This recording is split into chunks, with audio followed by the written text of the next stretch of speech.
The United States of America has been the largest economy in the world since before the development of modern economic statistics during the Great Depression and World War II. But economists and historians have attempted to reconstruct GDP data for the past using what information is available, and they've generally concluded that aggregate income and output in the United States had already exceeded that of the British Empire by the start of World War I. At this point, the United States also exceeded England in terms of income per person and obviously far exceeded the larger British Empire, which at the time included deeply impoverished places like India and a large chunk of Africa. That enormous economic might allowed us to intervene decisively in both the First and Second World Wars, in both cases first through our power as a source of agricultural commodities and industrial products, and then secondarily as an actual fighting force of soldiers, sailors, and airmen. And of course, we won the war against Nazi Germany and Imperial Japan, in no small part thanks to the valor of our troops at war. But on another level, the Axis scarcely had a chance. Back in 1938, the gross domestic product of the United States alone was larger than that of Germany, Japan, and Italy combined. In practice, of course, the Axis also had to take on the large Soviet Union and the British Empire. But America alone had enough economic mass to take down its rivals.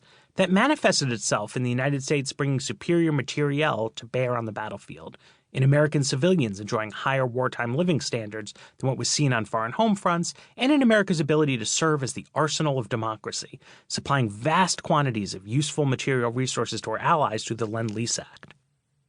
But Germany was a wealthy, technologically advanced society, and Japan, though poorer, was not exactly an economic slouch. Germany's basic problem was that even after taking over Austria and the Sudetenland, it only had 80 million people. The United States had 130 million.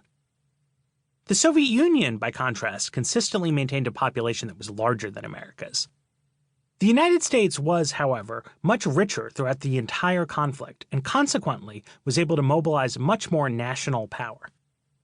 The basic closeness of the population dynamics, however, made Cold War competition something akin to a fair fight.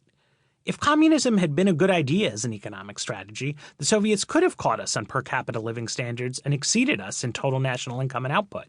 Instead, it was a bad idea, and they didn't. China and India, however, have a lot more people than we do, not a little bit more. And that means good economic policy alone won't be enough to keep us ahead. Because the point of this book is the proposition that we ought to take decisive steps to avert falling behind China, it's natural for readers to want me to predict exactly when China will overtake us under current policies. Once upon a time, I thought this would be an easy thing to look up with Google. But it turns out that if you try it, you get a range of different answers. In part, that's because as either Niels Bohr or Yogi Berra or both once quipped, predictions are hard, especially about the future. But in part, it's because the predictors are to an extent talking about different things. That's why one Bloomberg headline from 2018 argued that China had already become the world's biggest economy and urged Americans to get used to it, while one 3 months later argued that extrapolating when the world's second largest economy will overtake the first is a tricky business, riddled with caveats, and it would perhaps never happen. I don't particularly want to take a side in this international economic statistics nerd fight, but it's also a bad idea to just throw up our hands and say we have no way of knowing. How rich is China, really? One thing that makes comparisons hard is that each country measures its economy in its own currency. To do a comparison, you need to convert into a common currency using exchange rates. According to the International Monetary Fund, for example, in 2018, the per capita GDP in the United States was $62,870, while in Denmark it was $60,900. The United States, in other words, was about 3% richer. Market exchange rates, however, are very volatile.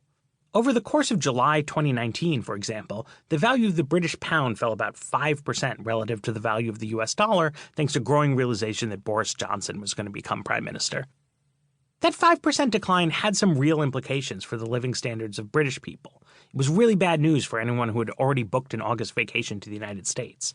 And it contains some serious information about investors' sense of the long-term implications of the situation in British politics.